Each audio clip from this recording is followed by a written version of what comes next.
Y'all, I have a confession. I think, I'll confess to anything! not really a confession, but I've been dabbling, keeping an eye out on the market for crypto, where it's going, because, just technology-focused channel, you gotta see what's happening, and I think meme coins are making a slow murmur back And not call it a comeback. up here coming into 2024, which obviously led into a whole bunch of other deep dives. But one important thing that I want to talk about is going to be something that Vitalik Buterin had mentioned earlier this week.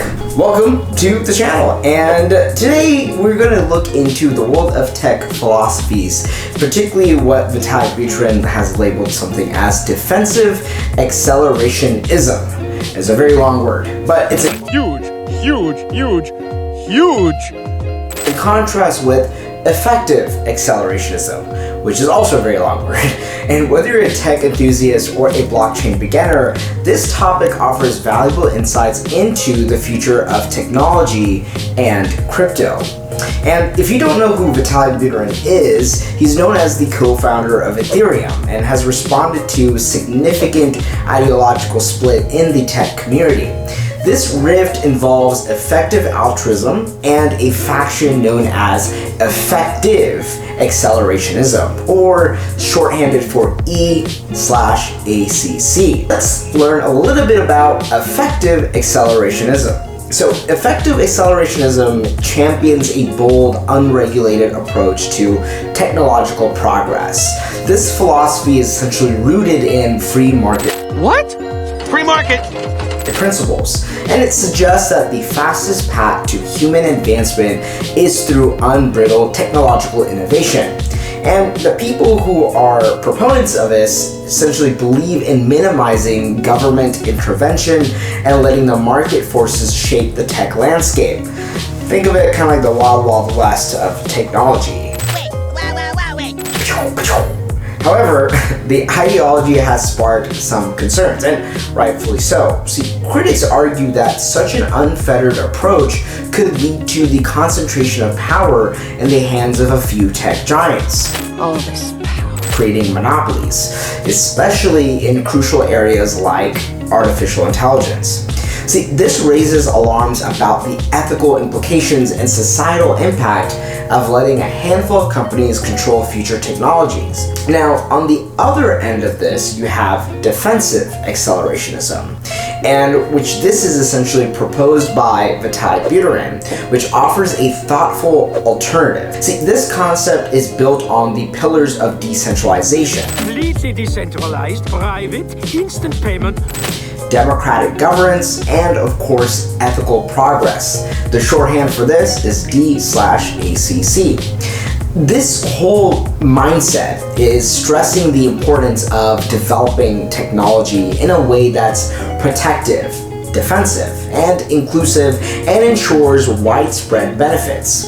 See, it advocates for a balanced approach where technological advancement is aligned with societal needs and ethical standards.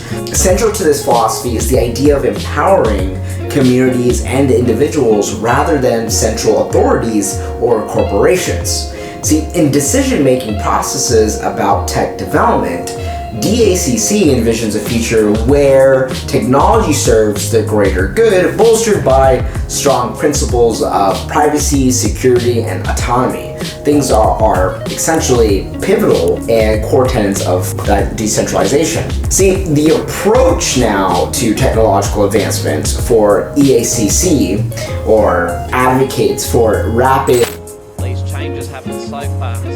market-driven technological advancement with minimal regulatory intervention. It essentially suggests that free market dynamics are best catalysts for innovation, while as DACC emphasizes a balanced, ethical approach to tech development, focusing on decentralization, democratic decision-making, and the protection of individual privacy and autonomy. Now, this really leads into now governance, societal consideration, the pros and cons of this. Well, with EACC, you essentially have less focus on the broader societal impact and ethical considerations of unchecked tech growth, whereas DACC prioritizes the societal and ethical implications of tech, promoting a development path that benefits a broader range of stakeholders.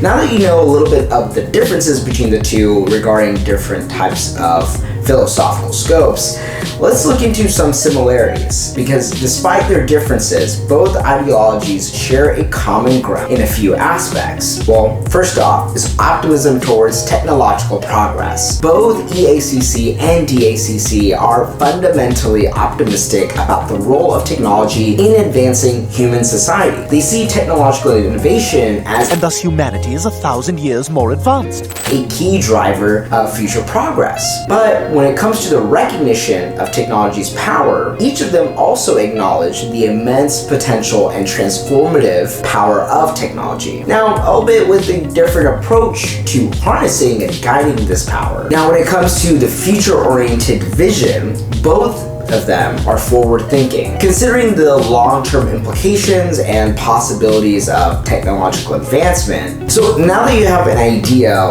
to really piece things together here, what Vitalik Buterin's defensive accelerationism really leads to is that essentially it's reflecting a significant shift in the tech world, advocating for responsible, inclusive, and a secure way of handling these technological advancements. It's not just about growth, it's also about ensuring that this growth is sustainable, ethical, and beneficial to all of humanity, especially now when you have the government deciding on the fact of using AI to make the decision to kill. So all of these different philosophical mindsets are very important to discuss and think about, and something that we as entrepreneurs and users of technology should have in our foresight of what we really want and how we should go about advancement. Now, with that, I hope you understood a little bit about EACC and DACC, because I personally did not know about these things until recently. So hopefully this kind of gives you a kickstart into this whole realm. Let me know what you think below in the comments. Do you think a laissez-faire and let the free market decide is the way to go? Or having some sort of checks and balances and regulation, making sure that these incredible technologies aren't centralized to one power-hungry corporations? Well, with that, peace.